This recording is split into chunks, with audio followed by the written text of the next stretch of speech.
Better rock, better talk. Damn radio. Hello, good evening, welcome. I am Samuel Trapp. This is Damn Radio, and you happen to be listening to International Flavor with me because that's why you're here. That's what everybody knows happens at 9 p.m. Sunday through Thursday, Chicago time or Missouri time. I've had so much going on in the past few days that I hate to say it, but I think I've left some people hanging, and I apologize for that. Sorry, but I've been a busy little beaver. I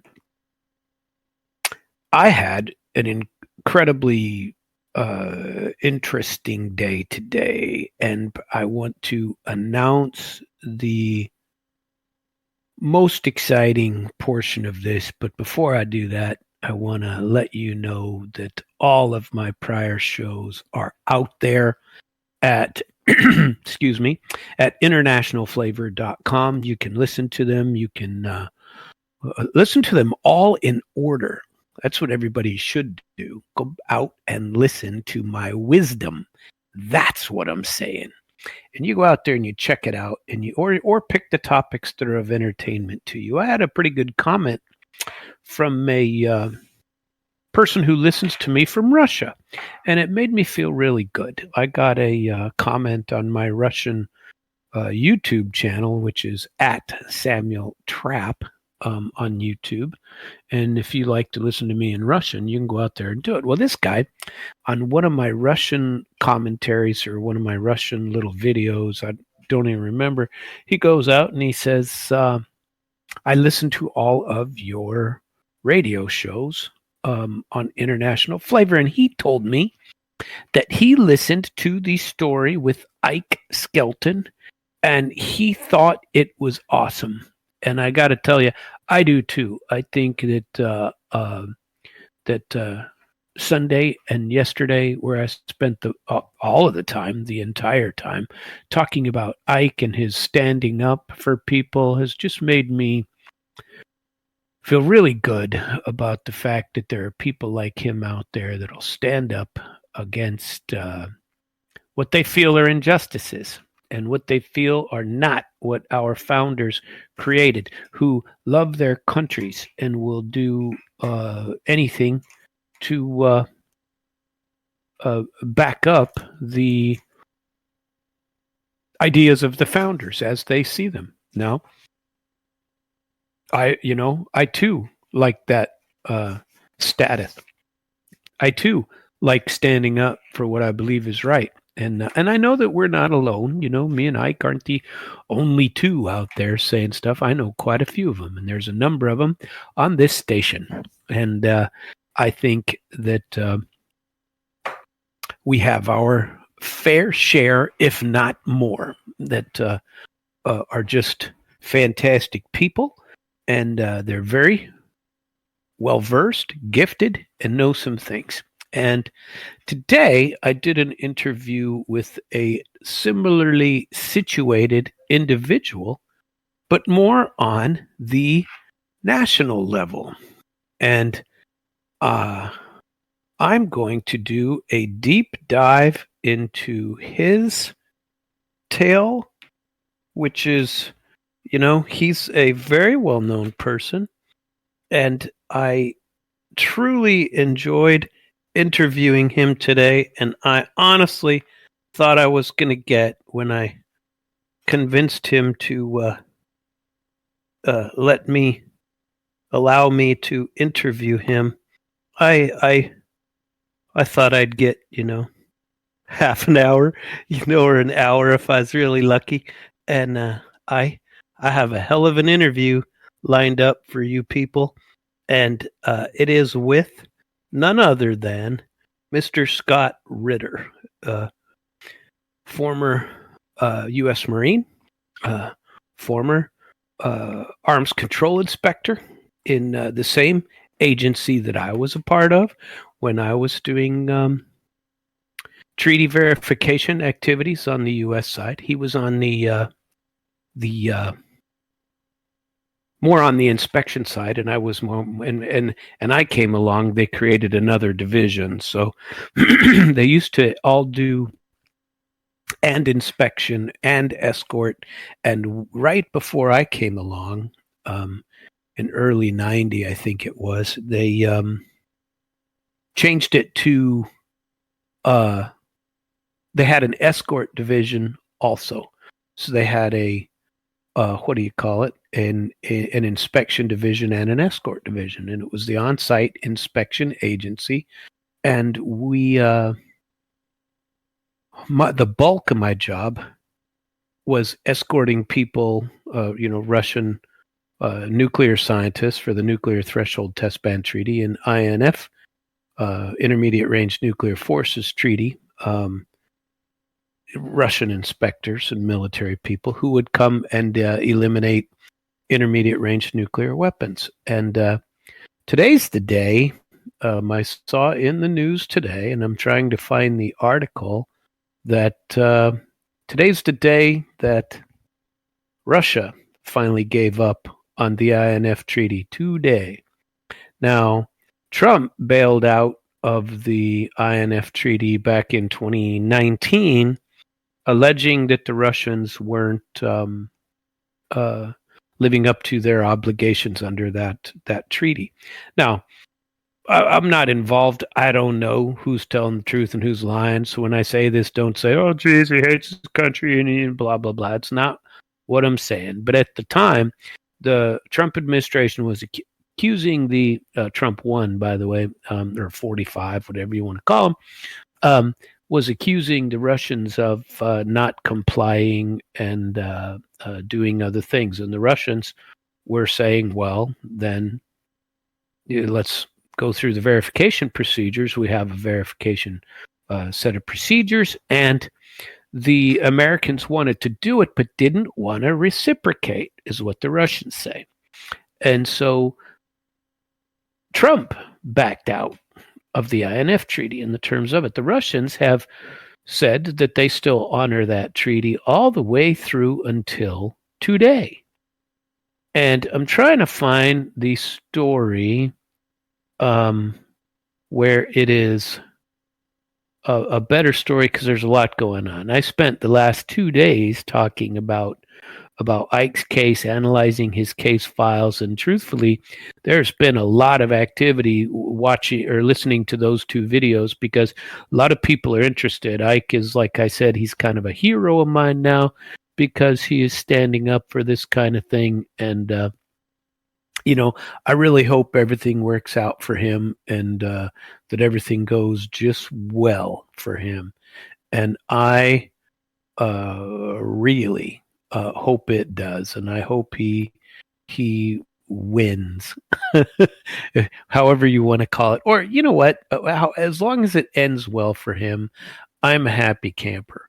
And there are so many stories out that I wanted to get to, because I haven't talked about any of the geopolitics stories, any of the war stories, any of the strange international stories that there are plenty of. And I want to get to those. I've been saying that for 2-3 days because there has been a lot of news occurring in the meantime. But I wanted to spend just a few minutes today encouraging people. If you don't know who Scott Ritter is, he is very vocal about quite a few things. Come to find out, we have, I didn't think it was possible, but we have, not that we wouldn't have, what do you call it, similar interests, similar beliefs, but I've watched a couple of his videos, and he didn't say anything about it when I interviewed him today, but he he doesn't like Lindsey Graham any more than I do. So if you got anything that would make him definitely a kindred spirit for me, it's the fact that Lindsey Graham is, Graham Cracker is, or Graham the Cracker is, can I call him a cracker if I'm not uh, of color? Is that allowed? I don't know. Well, it's probably bad to say stuff like that anyway. But I call him Graham the Cracker.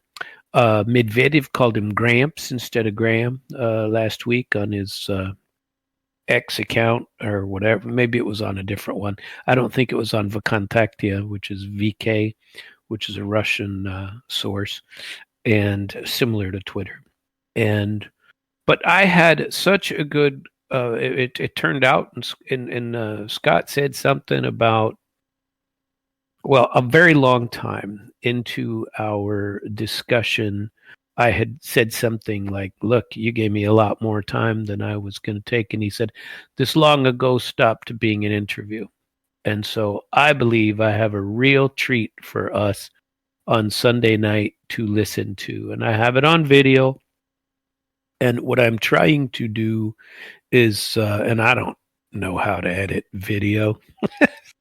I have no clue, but there's some things that I gotta fix. We had one small snafu where we lost internet for a little bit on his end or my end, don't know which, and so we have a few minutes of dead air.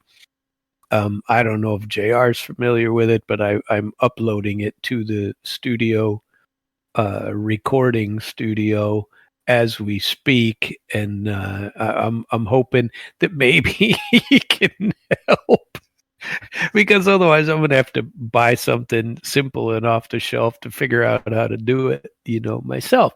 Or maybe he can just tell me not to worry about it, and he will do it. JR, hello, how's the family? Anybody there?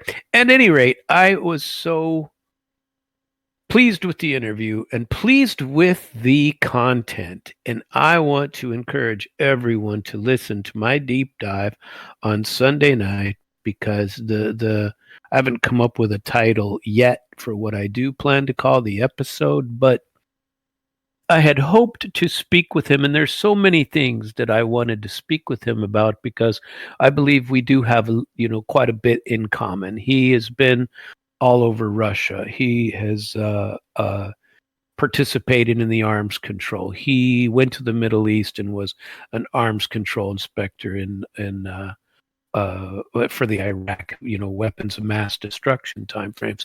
But I, of course, didn't do that. But I lived in Qatar for a year, and I have some familiarity with the Middle East. I have some familiarity. I've been to 54 countries, and he's been all over. He's UN guy, but more importantly, and the reason I wanted to talk to him is because he's a patriot too.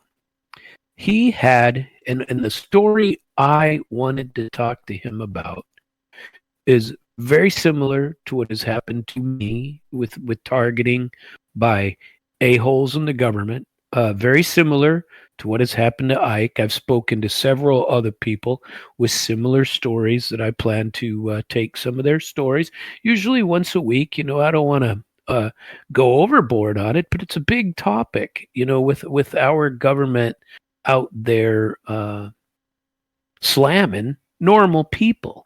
And, these people that use the government as their own personal weapon to target and destroy people, it's nonsense.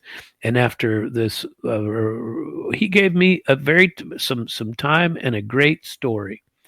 And we're going to dig into it on Sunday evening.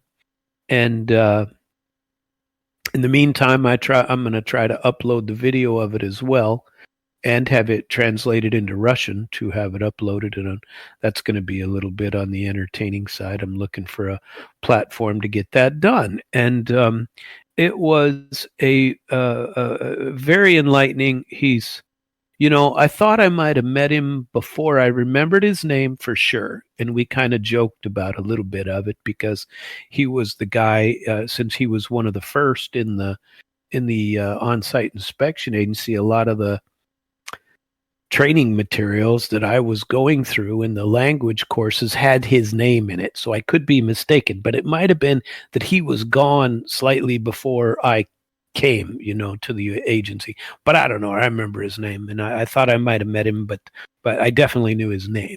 Now he wouldn't know my name. I was, a lowly interpreter. And well, you're never lowly in that position. We were all top of our game, no doubt. And we were, he said it today, best of the best, like in Top Gun and whatnot. We were top dogs back then, and we had a little bit of discussion on Russian and on politics and on stuff like that. But I tell you what, I want to encourage everyone to listen on Sunday. Frankly, I'd like to put it out earlier, but I don't think I'm going to have time to get all of the things done that I want to get done in order to get it prepped for what I would like. And I would like the video to go out at the same time, so you can have the choice to go and watch it on my YouTube channel, or see our interaction and what happened, or have it translated into Russian and have it all go up at the same time. But it is a killer story. And I wanted to start with, how he was banned off of YouTube, and he gave me the complete rundown, and it is a hell of a story. And I am honored to have been able to listen to it. Now, I've heard bits and pieces of it, over the years, over the several things, and because, part of that interests me. But if you remember, it was last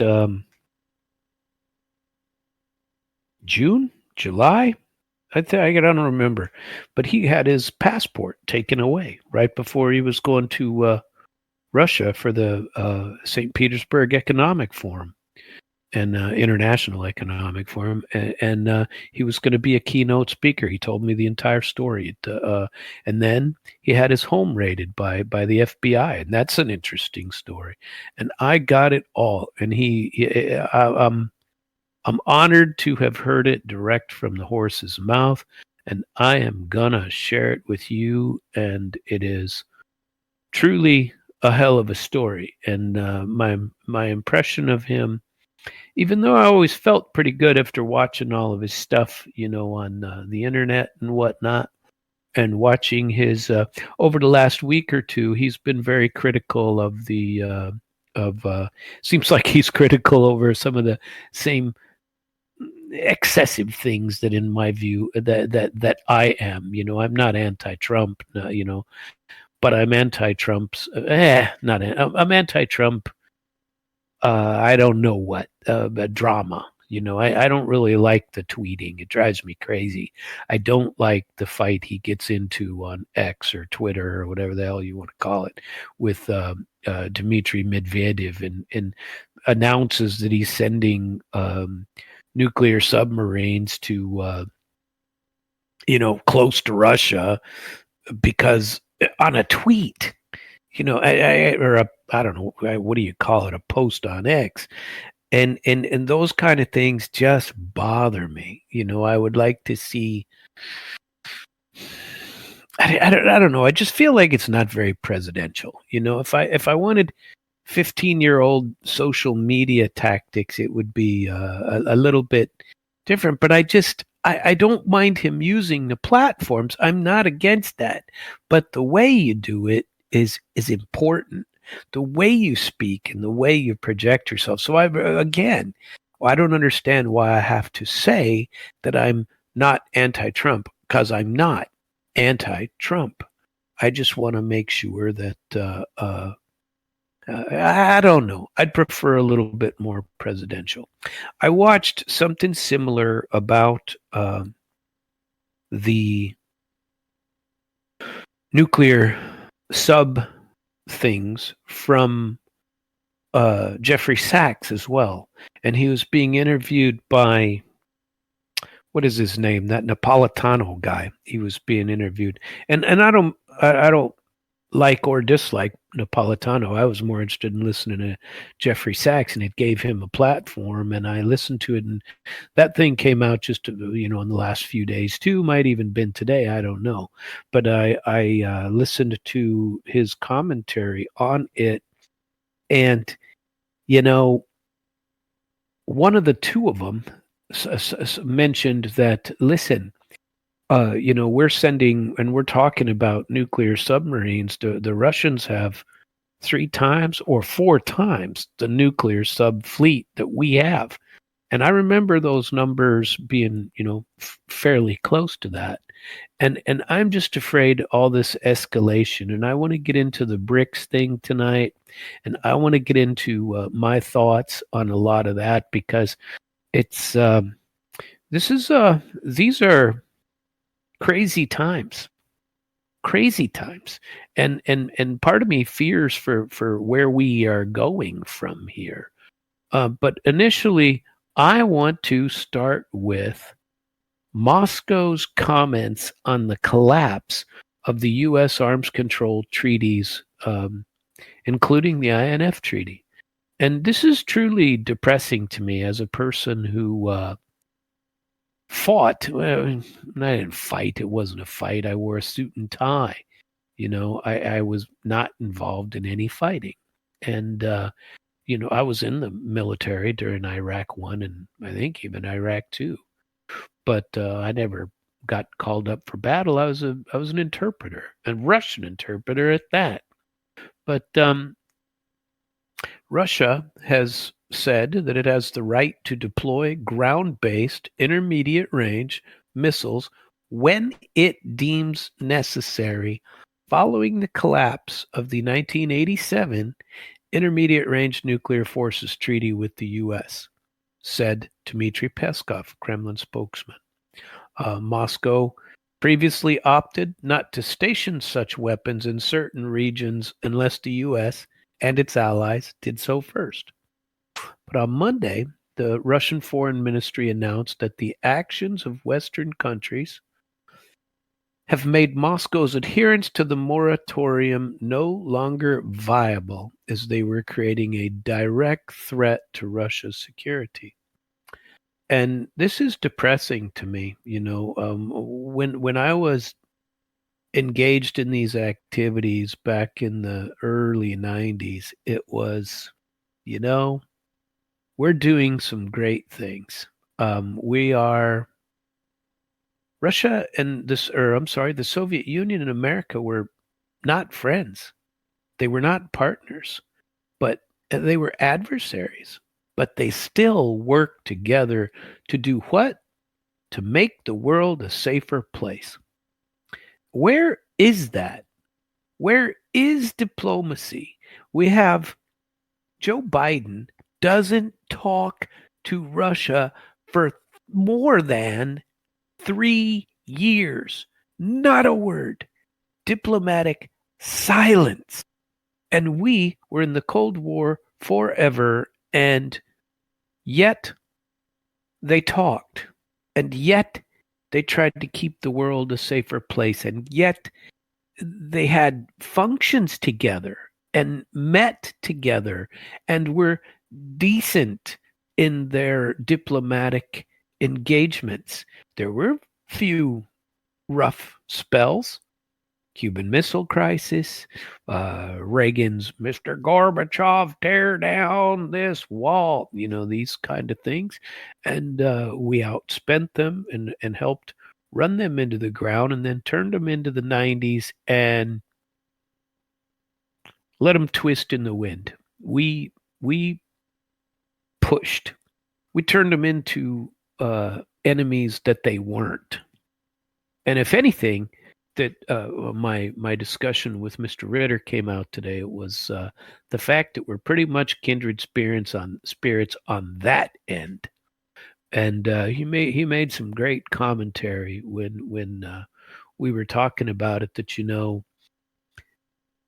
it's like the experts he said some of the same things that I've said, that the experts they've hired, and I'm not using his exact words, but the experts they use today have no idea what what it means to have what the soul of Russia is.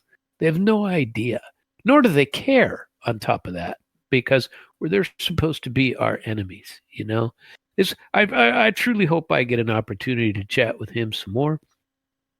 By the way, I don't know if I said this tonight, but if you feel like calling in, you may do so. 573-746-8020, and I'd be happy to talk with you. You got questions. I'm eager to talk, and well, that's what I do every day. I talk too much, but here I am. So, when asked by journalists to comment on Tuesday, Peskov said that Russia no longer has any limitations in this regard regarding the INF Treaty, and no longer considers itself bound by anything. And so, the INF Treaty limited the deployment, and we were limited in where you could put them in ranges of 500 kilometers to 5,500 kilometers. These intermediate and short range nuclear capable weapons. And so now, with Moscow saying they no longer have it, they've heard that the U.S. is planning on moving some into Europe more and doing some things like that. And so the Kremlin spokesman did not elaborate on whether decisions on potential missile deployments had already been made. I told you a couple of days ago that I listened to Putin and Lukashenko in their interview in Russia at a church in the garden of a church, a cemetery of that church, and they were discussing the deployment of the Oreshniks into Belarus, and said that that's going to take place by the end of the year, and so that should. I don't know that frightening, it's Belarus, and we are putting all kinds of missiles all over Europe, according to some popular belief. I don't know that to be true. I haven't seen any documentation on that, but I hear that is what is going on. So Moscow reserves the right to deploy missiles when it deems necessary. The Kremlin did not elaborate on whether decisions had already been made. One can hardly expect any announcements here, Peskov said, describing it as a question of national defense and a sensitive and secret field. The INF Treaty between the U.S. and the USSR bound ground-launched missiles with ranges of 500 to 5,500 kilometers. It collapsed in 2019 when Washington unilaterally withdrew from the agreement during Trump's first term. The U.S. justified the move by claiming alleged Russian violations. Moscow denied the claims and accused the U.S. itself of developing banned missiles. Russia called on NATO and the U.S. to exercise restraint, refrain from deploying such systems, as it announced its own moratorium on their deployment. Russia did its own moratorium. But last year, Moscow warned it would lift its own moratorium after the U.S. announced plans to deploy long-range weapons into Germany in 2026. On Monday, the foreign ministry cited the deployment of a Typhoon missile launcher in the Philippines by the U.S. last year as yet another reason behind the policy change. So I don't know.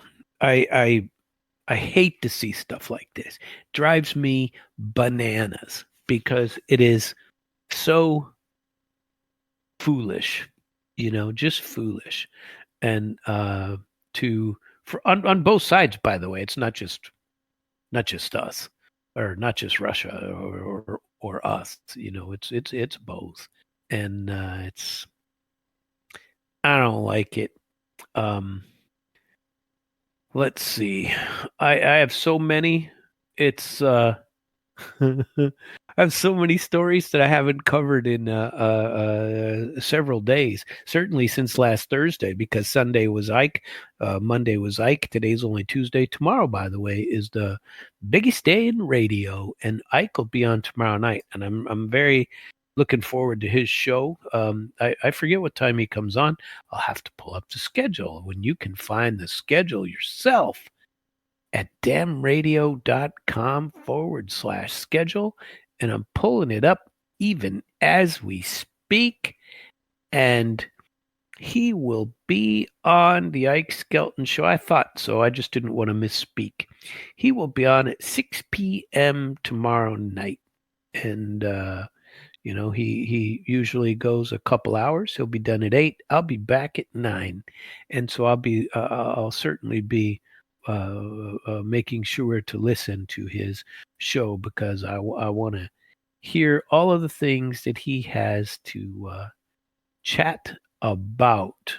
And man, I want to talk about BRICS, but I hate to just jump all over with a bunch of different topics all at once. Let's see if I can keep some other ones going on.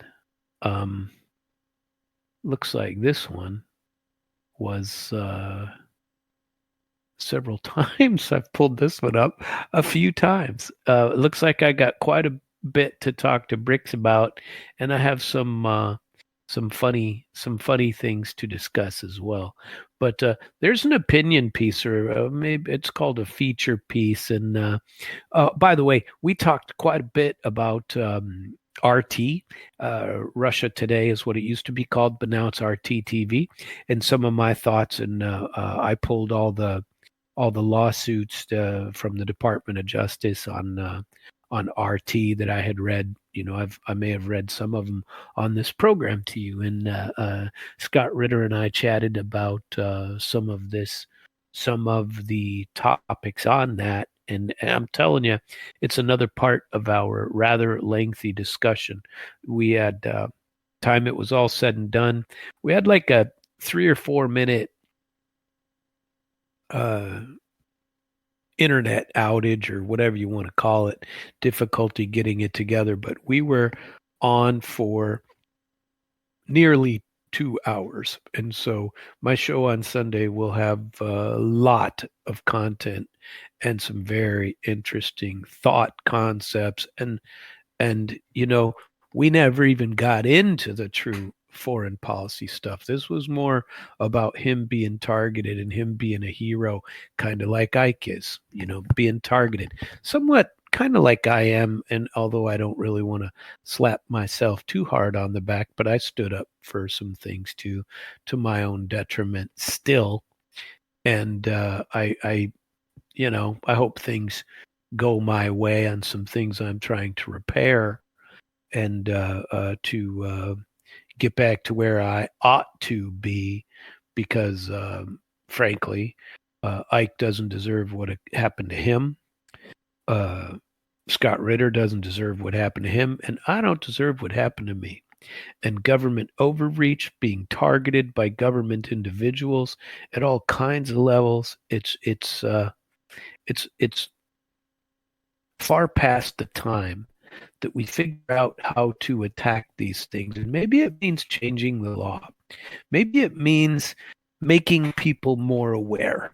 I've had a tiny bit of an epiphany, and part of it was pounded into my head by some close friends of mine. And I won't mention their names, but I definitely appreciate it when sometimes I haven't been able to get over it. And here I am on this program, and doing one of the things that I truly love and always have loved is just getting on and telling my story and my side of the story. And I remember I wrote something down one day, and I found a scrap of paper about it today, and I'd completely forgotten about it. And I thought about taking because I truly believe it works this way for Ike, for me, for everybody. And everybody remembers Star Wars and Obi-Wan Kenobi, when Darth Vader strikes him down, and his last words were, "You may strike me down, but if you do, I shall become more powerful than you can possibly imagine." Well, Ike said something similar the other day when I was interviewing him on Sunday. He said, you would think they'd prefer to have me is in a position as a commissioner, as an elected official, is what he said, because then I am constrained by some level of decorum, he said. But if I don't have that, I go, for lack of a better expression, I'll say it, balls to the wall. I'll go all out. I'm all in, and to use a gambling term, I'm all in. Well, part of me feels that way, that here I have this platform, and part of the reason that I was targeted anyway was because I was on the radio, because I was suing government officials, because I wasn't quiet, and I wasn't afraid of those things, and so I was targeted for destruction.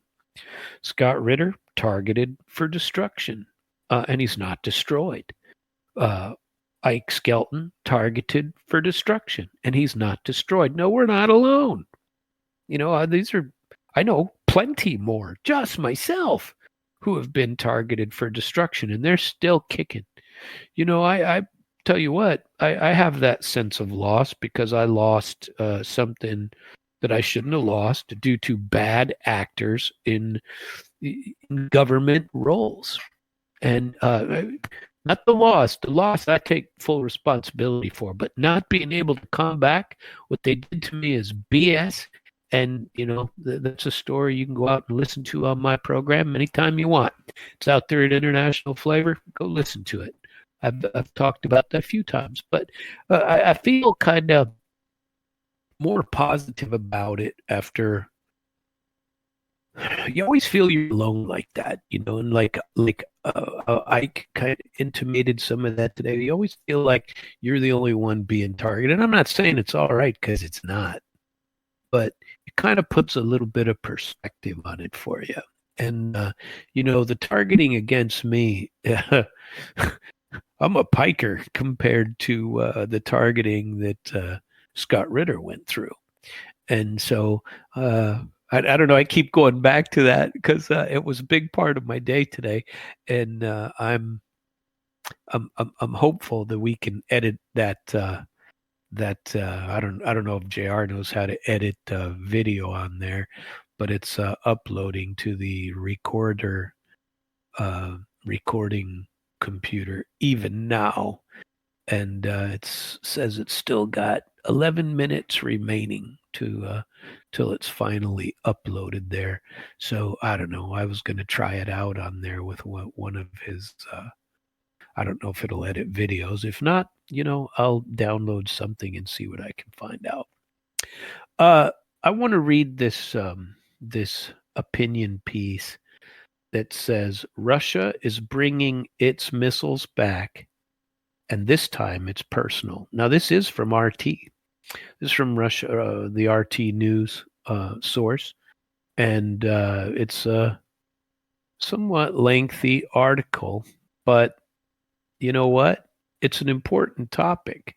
We are ignoring globally peace, and people like to point out on our side, the Lindsey Grahams of the world, the Z monsters of the world, even the now the Trumpster, but I believe he's been co-opted by his advisors, who are all neocon and all globalist, and I'll throw out the LG, the LG element, because he's the biggest cheerleader for war that exists, in my opinion. And I can just imagine the story. Imagine this: how the scene fades in to the Kiev residence where Zelensky is, and there's Blumenthal, and there's old Lindsey Graham cracker, and they're getting ready to meet, and You hear Zelensky going, "Look, I need this, I need, and Trump will give him Trump." And you hear him complaining, and then you fade over to the corner, and there's Blumenthal, and there's Lindsey Graham, and they invite him over. This Mr. Z-Man, come over here, come chat with us. Let's calm you down. Listen, Trump pretty soon, he's going to realize because we got your back. You just don't talk to him directly. We'll take care of that for you. Don't poke him because he doesn't like it. Let us do this for you. You'll be fine. We'll get you your money. You realize they're asking for $54 billion more for him for this year from the Trump administration to sign it. And I thought we were done with this. But I guarantee you this has been the thing all along, is to get them to do it. And how do they do it? They have corralled, and they have blame Putin. And everybody knows, who knows anything about this from a professional level, that it's a bad terminology for how they put this together and for blaming Vladimir Putin. Even Donald Trump blaming Vladimir Putin. Vladimir Putin has been ready to settle this for a set amount of things, and nobody wants to. All they want's that 30-day ceasefire, rebuild, restart. Putin says, listen, I'm not going to do this if we have to do it again in 2 years. This is what Trump is trying to force. This is the misconception out there, that we blame Putin, but Putin isn't to blame. You don't have to believe me. You don't have to do anything. But let's go back to the bigger picture now, because now what are we doing? Ramping up the Cold War again? Is that what we're going to do? We're going to go back to putting intermediate range nuclear weapons all over Europe and all over Russian satellite countries, which really are only Belarus now. But are we going to put them in the Black Sea? What are we going to do? What are we going to do? We go put them in Crimea now. We're going to hope that some of Russia's still remaining allies, if you want to call them that, in the Eastern European area might allow something, might still be there. Are we going to ramp it up? That's exactly what's happening, and it's a frightening condition. So let me tell you about this. This is an opinion piece, and on August 4th, the Russian Foreign Ministry announced that Moscow is abandoning the unilateral moratorium on the deployment of ground-based intermediate and short-range nuclear missiles, the INF class missiles. This decision comes amid what Russian officials describe as ongoing expansion of U.S. missile systems in Europe and the Indo-Pacific, including weapons once banned under the now defunct INF Treaty. U.S. has been placing such systems in key regions on a potentially permanent basis, undermining strategic stability and creating a direct threat to Russia's national security. Now remember, this article is written from the opposing point of view, not the U.S. point of view, okay? Just so you know, and you can feel about it, but you have a right to know that. Moscow is preparing military technical countermeasures in response and is lifting all its own political constraints on the development and deployment of these systems.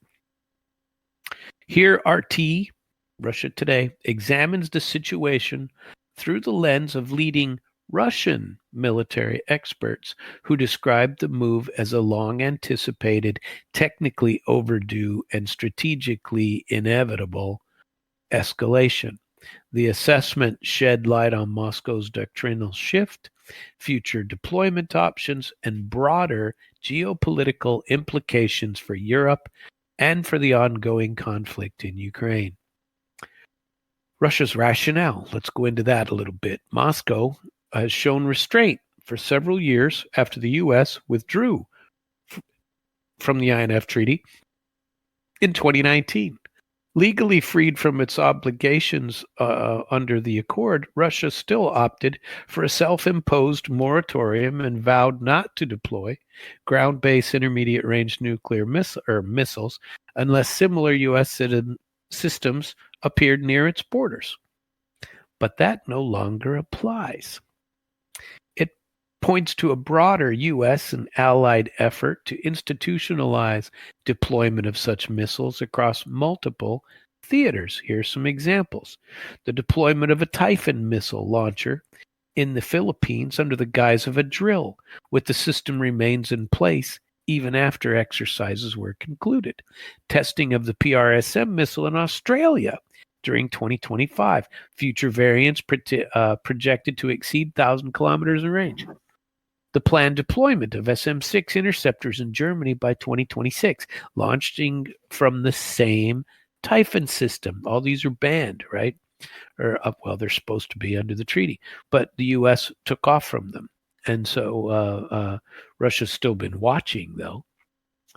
Russia views these developments as destabilizing missile buildup that threaten national security at a strategic level. Foreign Ministry stated that Moscow will undertake military technical responsive measures with precise configurations to be determined by Russian leadership based on interagency analysis in the evolving strategic environment. Officials referenced an earlier warning issued in June 2025 when Deputy Foreign Minister Sergei Ryabkov said that Russia's moratorium was approaching a logical conclusion in light of sensitive missile threats being fielded by the West, including those I named above, Australia and Germany. And the Philippines. While Russia's announcement marks a formal policy shift, experts argue that the conditions for a ban in the moratorium have been building for years due to the development on the U.S. side. According to military analyst Ilya Kramnik, research fellow at the Center for Strategic Planning Studies at the Russian Academy of Sciences, the deployment of INF-class systems by the U.S. and its allies makes Russia and its restraint functionally obsolete. In principle, Russia has long had reason to consider itself free from any constraints of the INF Treaty. But this week's statement appears to be synchronized with the start of deliveries of the Oreshnik, like I told you three last week, had to be, missiles to the armed forces and to Belarus, because they say that's going to happen by the end of the year. The U.S. began laying the groundwork for such ground-based missiles in 2021, when it launched the formation of the Multi-Domain Task Force, mobile Army units designed to integrate long-range firing, precision strike, and battlefield networking. These units were to be equipped with Tomahawk cruise missiles using the Typhoon launcher, a land-based containerized system derived from the naval Mk-41 vertical launch platform. Second such group, the second MDTF, was formed in Germany, said Kramnik, with a clear orientation toward the European theater. Meanwhile, Typhoon has been actively deployed in the Indo-Pacific, most notably in the Philippines, where it arrived during bilateral exercises but wasn't withdrawn. Surprise, surprise. The U.S. has also resumed tests of the PRSM missile in Australia. That's a platform that in future iterations is expected to exceed the 1,000-kilometer range, placing it well within INF classification. Plans for SM-6 missile deployment in Germany by 26 also, via the Typhoon system, contribute to Russia's concerns. Although originally designed as a naval interceptor, the SM-6 has evolved to a multi-role weapon with conventional strike capability. Taken all together, these moves prompt Russian officials to conclude that the U.S. is pursuing a strategy of sustained forward missile presence across both Europe and Asia, effectively restoring the kind of reach that the INF Treaty once prohibited. The military technical reality thus has changed. The political gesture simply reflects that shift. So, Russia has a shift in its doctrine. With the self-imposed moratorium lifted, Russia is expected to move very rapidly toward expanding its own inventory of ground-based, intermediate, and short-range missile systems. The focus, according to Russian defense experts, will be not on production, but on doctrinal adaptation and forward deployment. One of the central components of Russia's future arsenal is the Oreshnik, a mobile platform widely viewed as the successor to the Soviet-era pioneer, the SS-20, which is what we were eliminating in the INF Treaty.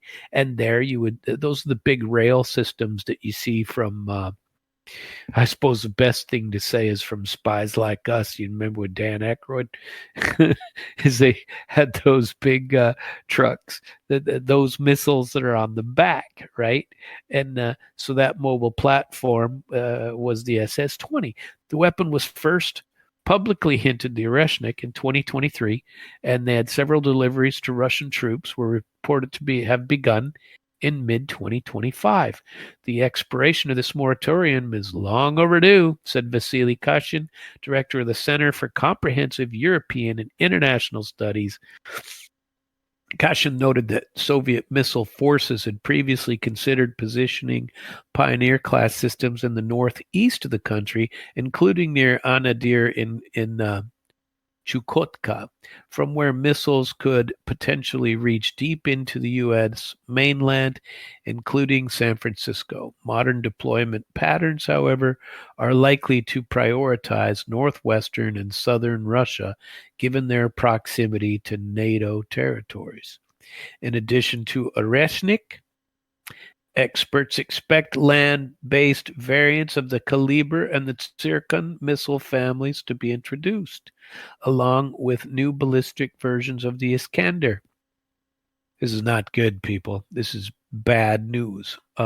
We will likely see a full spectrum of platforms, cruise, ballistic, and hypersonic, said Dmitry Stefanovich, co-founder of the Watt 4 think tank. These systems are already being incorporated into various service branches, not just the strategic missile forces, but also the ground forces and the Navy coastal units. Stefanovich added that Belarus will likely receive early deployments and that newly formed missile brigades may emerge all across Russia's military districts by the end of 2025. Europe in the crosshairs gives echoes to the Cold War. The lifting of the moratorium revives a security dilemma once thought relegated to Cold War history, the deployment of nuclear-capable intermediate-range missiles on the European continent. It feels like we ought to be playing war games with Matthew Broderick. This is very depressing to me. I just don't like it. The current trajectory evokes the Euro missile crisis of the Cold War, said Sergei Oznobishchev, director of the Institute for Strategic Assessment. U.S. allies are not merely accepting new deployments, most are actively seeking them. Alongside U.S. systems, European initiatives such as the ELSA program and missile developments in South Korea and Japan are reshaping regional balances. This is no longer just a bilateral arms race. While primarily strategic in nature, intermediate-range missiles may also play a role on the battlefield, particularly in Ukraine. We're likely to see more combat testing of these missile systems as part of the special military operation. Their ability to strike deep, fast, and precisely makes them valuable against air defense and critical infrastructure. He predicts that Russia will form a new multi-role missile formations, including equivalents of the American MDTF, capable of integrating strike systems, air defense, electronic warfare across all branches. We are at the beginning of a multi-directional arms race. Geez, that's great, isn't it? Although some experts suggests that a new arms control regime may emerge. The current consensus, including mine, is pretty clear. Restraint is over, and military technical competition is accelerating, unfortunately, quite quickly. The global trajectory is clear. Deterrence is back, and it is being redefined. I find that article depressing. I just do. There's so much commentary. Sometimes I like to share it. Here's one. Any kind of military confrontation with Russia means a serious rearranging of the stones in Western capitals and losses no NATO nation, especially the U.S., has any historic experience with, except Germany. And Russia is pushing for peace while the West is pushing for war. Here's one I thought was, well, it's not funny. It's actually kind of sad. Lord Jesus, please hurry back and take us out of this world before these nations' leaders kill us all and destroy the world. I don't know. This is nuts. I can't take it. I just can't take it. Let's maybe we'll go on to something hopefully a little lighter in nature. Where is it? Well, we'll do one more. Okay. We'll do one more about Germany, because Germany, but we already talked about that. This one's a much more in-depth article about Germany seeking out the 2,000-kilometer range U.S. missile launchers, the Typhoon class systems that they were talking about. They really are doing that. These are nothing that I said to you is false. Okay, it's just not false. It'd be, even though it's written from the point of view of the Russian side, it's definitely not false. It's pretty sad when you have to go to Russia to get good news. Good news. This was not good news. I mean, fairly spoken news. News that gives you the facts without twisting you too far one way or the other. You know, if this was written in the West, they would be talking about, look at these Russians, they're going to attack us. Nobody has said that in this article. It has said, it's an arms race. Here we are again.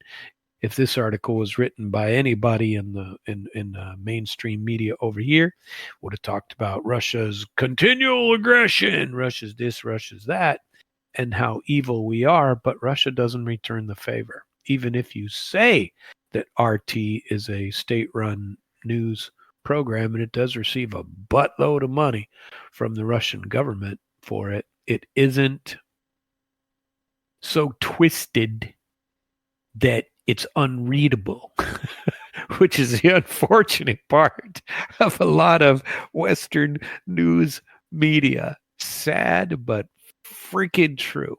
I don't know. Where are we going to go after this? I wanted to go to here. So I don't know who's been paying attention or if you have, but I haven't talked about BRICS in a full week. Okay. And these arms control, one of the things, I should play you a chunk of what Jeffrey Sachs said today, but I haven't teed it up. I don't have it teed up, and I don't want to go hunting for it. So I'm just going to paraphrase it and tell you what the bad news is, because with this insistence by Donald Trump that Putin and Putin alone is responsible for the war continuing in Ukraine. Nobody else is to blame. Nobody else has any duty to ratchet it down some.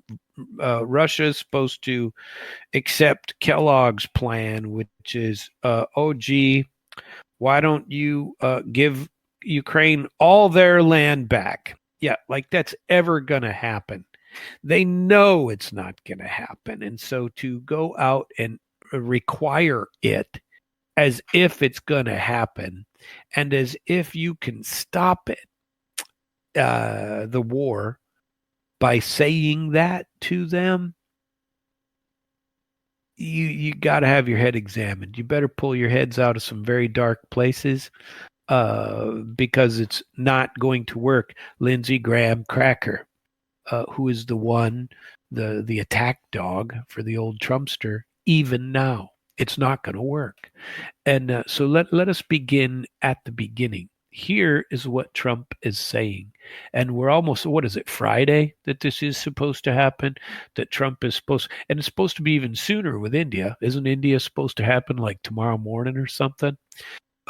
Where they are, Trump is introducing another crazy set of Lindsey Graham sanctions against Russia, which aren't going to work. And, targeting of the shadow fleet. There was an article that I looked at today that talked about they're expecting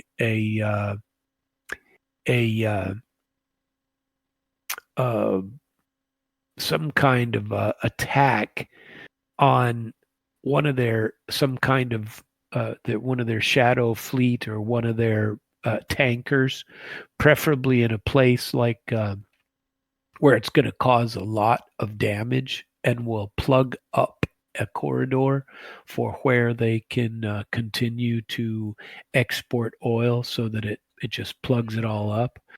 And so there's been a threat assessment of that. There are threats to trade partners. There are plenty of these stories to go around, but they're already starting. Now, remember what Lindsey Graham Cracker is saying here. He is saying that, and he's convinced Trumpster that this is the way to go, like it's actually going to happen, and it's not. That we impose more sanctions against Russia, and Russia will start crying and wringing their hands, going, "Oh, geez, let us apologize. Why don't we withdraw and give everything back to Ukraine, because that's obviously, Ukraine's winning," which they're not. "And let us run away, run away, run away, oh, run away."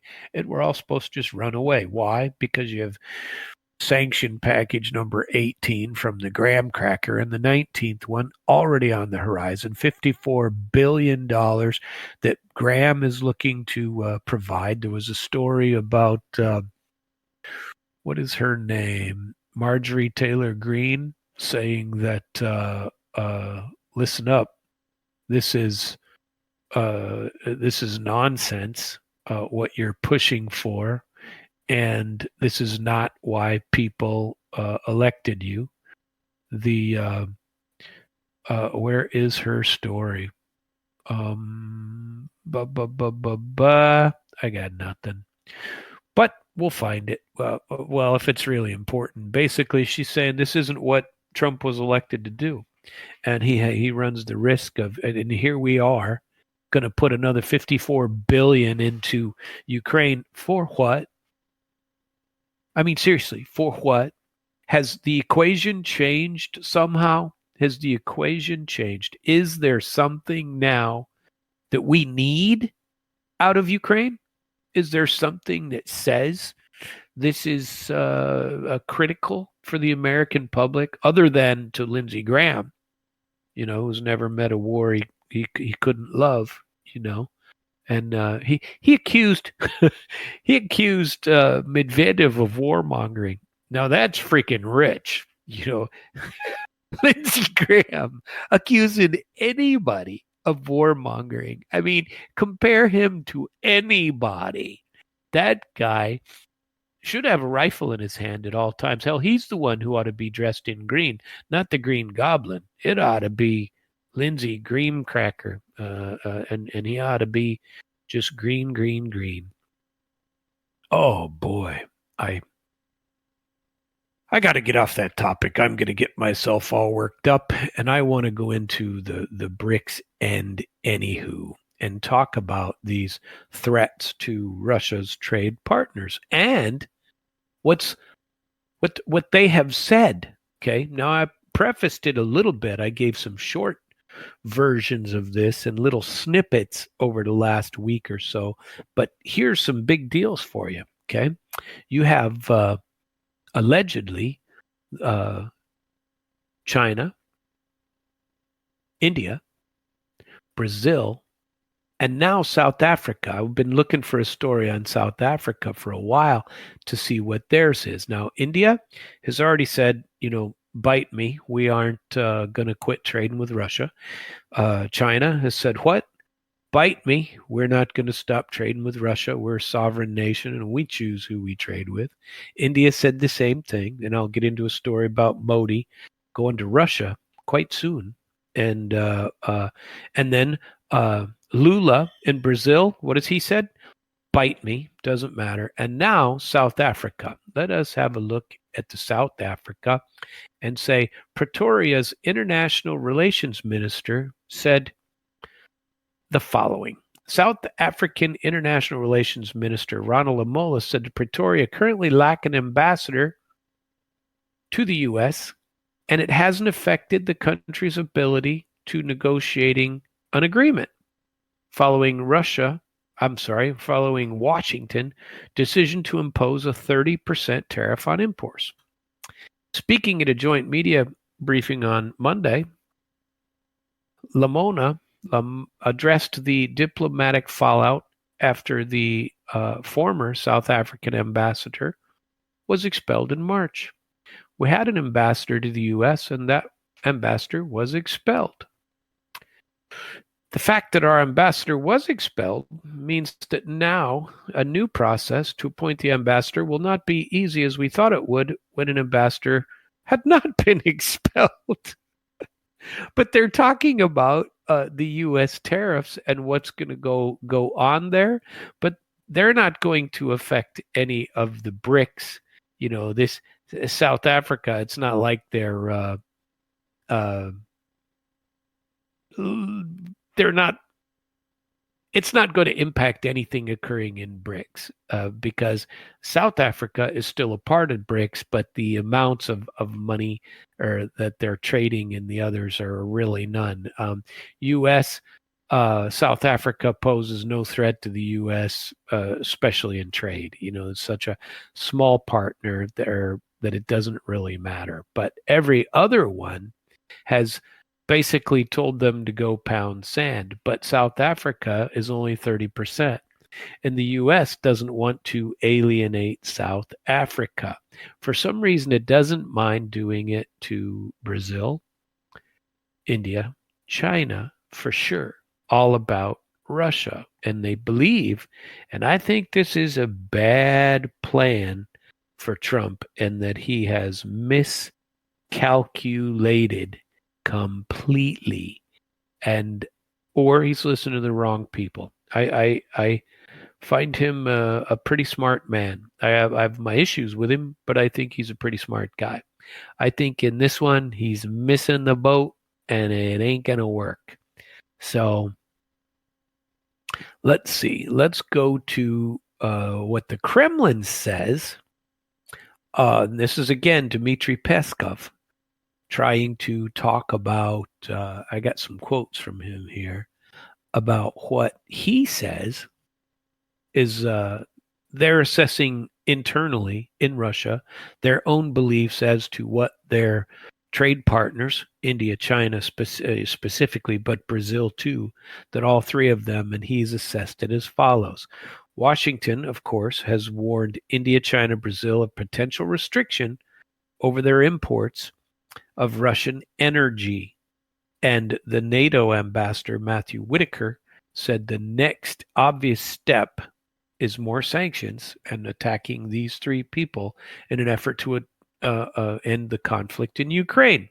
But Peskov said, we hear many statements that are essentially threats and attempts to pressure countries into cutting trade relations with Russia. But we believe that sovereign states, and this is a common line, all four of these states have said it. We believe sovereign states should have and do have the right to choose their own trade partners, their partners for economic cooperation, and to independently determine the forms of cooperation that serve their own national interests. Now, that's an important statement because it's the exact same thing that China said. It's the exact same thing that India has said. And it's the exact same thing that Brazil has said. Brazil was actually a little harsher. Well, China was more harsh. In an interview with Bloomberg Monday, Whitaker claimed that purchasing Russian oil amounts to sponsoring hostility in the Ukraine conflict. What are we doing? We're not sponsoring.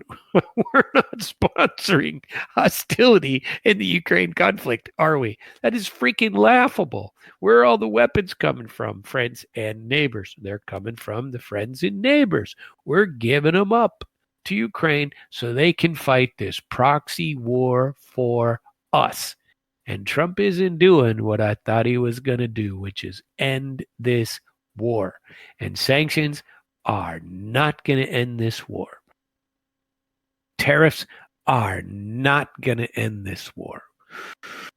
We'll see. Live and learn. I've been wrong before. I'm not wrong on this one, but we'll see next week if he really pulls the trigger on these sanctions, and if he does, what it does in the U.S. economy, and whether it makes Modi, makes Xi Jinping, or makes Lula bow down to the Trump gods. I don't see that happening. So India, one of the largest importers of Russian crude, responded that it would, and they've been pretty steady in saying this for the last 2 years, that India will safeguard its own national interests and economic security, calling the idea of targeting the country over energy purchases unjustified and unreasonable. They also, and I saw this earlier, that they put out a 5-point reply, and I tried to find it but couldn't find the actual document to it of what it actually said from India. But basically it called the request by Trump hypocrisy. Said, look, what are you buying from Russia? Fertilizer. What are you buying from Russia? Uranium. What are you buying from Russia? Quite a few other things. Nothing huge, but you're buying. And they claim that in the beginning, the Biden administration wanted India buying Russian crude at the lower rate at 62. And then what Trump said in his own thing today, they're turning around, they're reselling it to us. That's because Biden wanted that. And they put it in a document today that said the document that they were buying it at $62 or whatever the cap was, and then selling it at a greater amount to the West, to Europe and to the United States. And now Trump is going, these guys are making money off it. That's because that was the plan. So that it wouldn't impact the market, is what they said. They were hiding it. So once again, here we are in this drama scenario of playing hide the salami with crude oil and blaming somebody else and being hypocritical, according to India. So India says, you know what? We're going to safeguard our own national interests. Beijing likewise will defend its economic cooperation with Russia and said that China will always ensure its energy supply in a way that serves its own national interests. China will firmly defend its own sovereignty, security, and developed interests, said the Chinese Foreign Ministry on Monday, and said that coercion and pressure will not achieve anything. In July, Brazil condemned similar remarks by NATO Secretary General Mark Rutte about potential secondary sanctions on BRICS nations trading with Russia, calling them totally absurd. All three countries highlighted what they describe as Western hypocrisy toward importers of Russian energy by noting that both the U.S. and EU have maintained trade relations with Moscow. So, this isn't going to work, okay? And it's not going to help stop the war. It's not going to help U.S. economy. It's not going to bring anybody to their knees. And there was another story out here about where's Modi? Modi advisor. Top Modi advisor heads to Moscow for high-level talks. Okay. And get this. Indian National Security Advisor is scheduled to visit Russia this week to discuss defense and security matters. He's expected to hold talks with Russian officials and is likely to discuss the purchase of more S-400 air defense missile systems. India currently has 3 S-400 systems, part of a larger order of 5 purchased from Russia. The systems were put to use during the country's military confrontation with Pakistan in May. The visit, which was pre-planned, has taken on greater significance following Donald Trump's criticism of Indian oil imports from Russia. India is not only buying massive amounts of Russian oil, they are then, for much of the oil purchased, selling it on the open market for big profits. This is what I was just telling you, Trump said on True Social Monday. They don't care how many people in Ukraine are being killed by a Russian war machine. Now, I watched a video on YouTube of Jai Shankar, who I love listening to. I can't remember his first name. I can't pronounce it anyway. I'm lucky I learned Jai Shankar. And to be truthful, and I don't mean that in any bad way, and I don't, want it to be offensive to Mr. Jai Shankar because I don't know his first name. But at any rate, I watched what he said specifically on this topic, and he called this specific line hypocrisy at every level, both from European nations and from the U.S. itself, because it is. It's highly hypocritical because what has anybody ever said about the dispute between China and India over the territory that they have? Did the U.S. ever not trade with China because they were so stressed out over the fact that China had a disagreement? Have they ever dumped Pakistan because they had a dispute, or they felt for India? So he was pretty brutal in what they said. The days of the U.S. dictating whatever the rest of the world is going to do, hate to say it, I think they're pretty numbered. Like any major economy, India will take all necessary measures to safeguard its national interest and economic security. Sounds like a repeat, doesn't it? Said Foreign Ministry spokesman Jaiswal in a statement Monday. The targeting of India is unjustified and unreasonable. Gee, it's like a playbook. It's like reading a Democrat talking point memo. Maybe all 3 countries, Brazil, India, China, have all already decided. And South Africa is, they've only been assigned a 30% anyway, and I'm not too sure they're buying much crude from Russia, too far away. But they also said, we hear a lot of statements that are actually threats trying to force countries to stop trading with Russia, said Peskov. We do not consider these statements to be legitimate. Sovereign countries have the right to choose their own trading partners. Sounds like a broken record for economic cooperation to choose cooperation in the interests of that particular country, right? Indian Foreign Minister S, they don't even put his name in here, they just call him S. Jaishankar, is also expected to travel to Russia later this month. Tell you what, it better get ready for the fact that they're going to have to impose sanctions and, oh, geez, we're bringing in money for the U.S. That's going to be great. You can get money from imports, but there's another article that I don't think I have time to get into, but this one was about Modi specifically, and it said, sanctions first, allies later. India learns the cost of trusting the United States. Yeah. India stands at a challenging crossroads. A proposed U.S. Senate bill threatening a 500% tariff on countries importing Russian oil has cast a long shadow.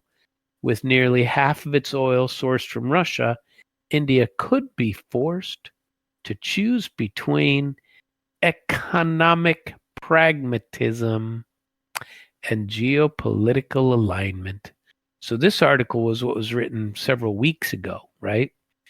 But now we hear that India they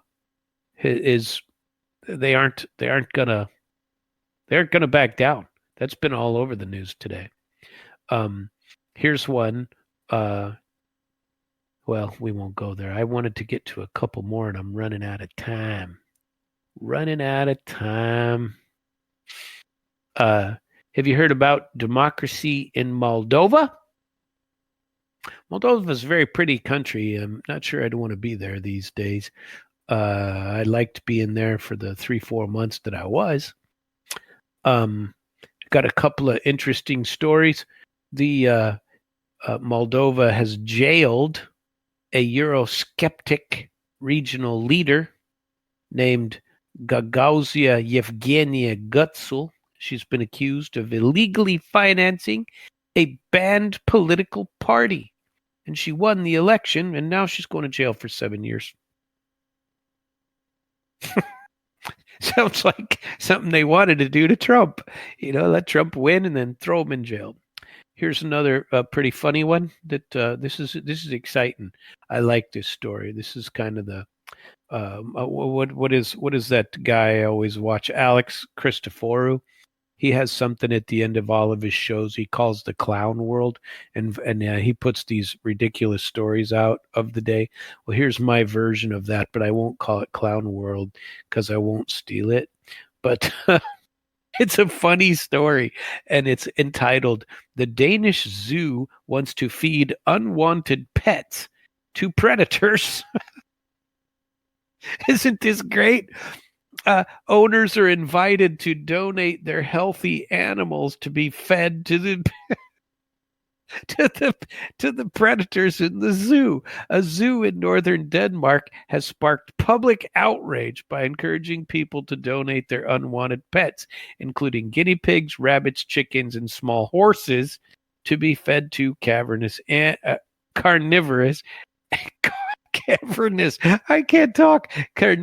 animals. Aalborg Zoo made the appeal in a Facebook post last week, claiming it aimed to imitate the natural food chain and provide proper nutrition to predators. Chickens, rabbits, and guinea pigs form an important part of the diet of our predators, said the post. That way, nothing goes to waste, and we ensure natural behavior, nutrition, and well-being of our predators. The zoo's website provides detailed guidelines for horse donations, requiring animals to be under 147 centimeters tall, in good health, and accompanied by proper documentation. Yeah, because the animal's got to inspect it and make sure that what they're getting is what they've paid for, right? That's the bill. Donated horses are euthanized and slaughtered by zoo staff, with owners eligible for a small tax deduction based on the animal's weight. The announcement ignited fierce debate online. While some commentators support the idea as practical and humane, others condemn the zoo for promoting a terrible trend of indifference toward animals. One user, I'm crying. I got to wipe away a single tear here. Oh, goodness. One user called the initiative a deeply perverse and degrading mindset. Another sarcastically asked if they could donate healthy but annoying neighborhood children. I can't take it. This is not the first time the zoo has faced a backlash. In 2024, the zoo euthanized its last two African elephants, one due to age and the other due to the lack of a suitable companion. Oh, this is classic. This brought an end to elephant keeping at the facility. A year earlier, another elephant was put down under similar circumstances. Denmark's zoos have drawn international criticism in the past for controversial culling practices. In 2014, Copenhagen Zoo killed a healthy giraffe named Marius. Oh, he had a name because his genes were not the right color. No, because his genes were deemed too common for breeding purposes. The zoo publicly dissected the carcass and fed it to the lions, triggering global condemnation. In neighboring Sweden, Furuvik Zoo faced scrutiny in December of 22 after staff shot and killed 3 chimpanzees that had escaped the enclosure. The zoo claimed the decision was necessary due to the risk posed by the animals, despite the park being closed at the time. Oh, I love it. Anyway, I'm sorry to laugh over all that. That's a very serious story. But can you imagine? I like the part. Can we give away small, healthy but annoying neighborhood kids? Oh, I'm having too good a time at this tonight. I'm really sorry. Well, I tell you what, we're not going to end early. There's got to be some short article I can read to you about the Moldova lady instead of the Danish zoo, because I can't take it. I just can't take it no more. Let's see how long this. I might be able to get there. We'll just read a little bit of it. Yevgenia Gutzel, who denied the accusations that she was, following a banned party that she was sponsoring, is in prison, was convicted of receiving illegal campaign funds and funneling them to the Eurosceptic Party, which was banned in 2023. She was also accused of paying people to participate in anti-government protests organized by SOR in 2022. In addition to the prison sentence, she also has been ordered to pay 40 million Moldovan lei, which is $2.3 million, to the state. Svetlana Popin, former secretary of the SOR Central Office, was also sentenced 6 years in prison for the same case. These sentences can be appealed. Isn't that terrible? On numerous occasions, Gutzel has accused the Moldovan authorities of launching criminal proceedings against her in a bid to oust her from power, suggesting that they don't like the fact that I am trying to help the autonomous regions residents, because they're these regions that are trying to succeed from Moldova and be Russian, right? U.S. won't put up with that.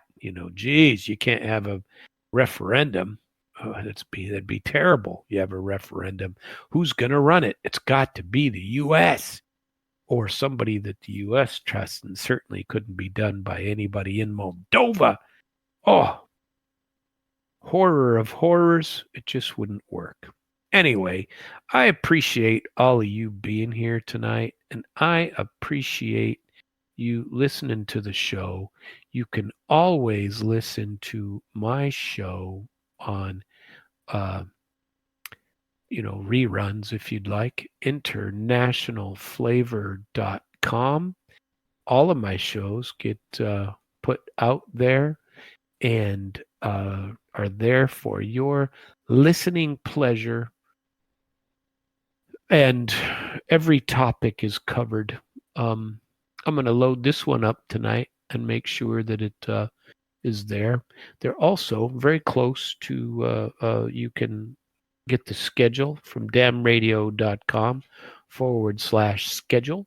You can always listen at damradio/live. You can download our Damn Radio app and be notified whenever shows are on.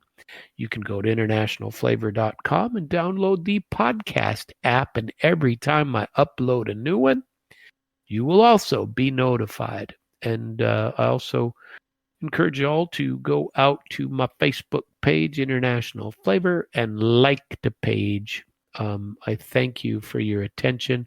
Look forward to Sunday with me and my discussion with Mr. Scott Ritter. I wish you all a very pleasant good night.